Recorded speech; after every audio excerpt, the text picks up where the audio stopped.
I've been living life right like I could just die any minute, going for a ride.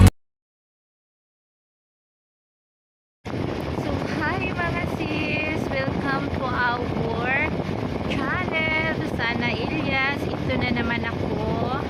I'm so proud this time kasi ang aking dalaga is while she loved makeup or before she like what you can see, makeup talent. Yung talent niya before is makeup. So, she loved to do makeup, she loved to face the mirror, and then now she have another skills or another talent. She loved to make new dresses, mga pants, mga ano, para marunong daw siya magtahi sa sarili niyang damit. She go to school within 6 months course para siya na magtahi ng kanyang damit. Kasi mahal dito ang patahi ng mga damit, mga sis. So, before, gusto niya yung mga damit. Gusto din niya yung mga damit-damit. Fashion. Mahilig siya sa mga damit. So, mahilig din siya mag-makeup. So, dalawa na ang kanyang talent. Sana madagdagan yung kanyang talent. Hindi lang pag-makeup, hindi lang paggawa ng damit, paggawa din ng pamilya.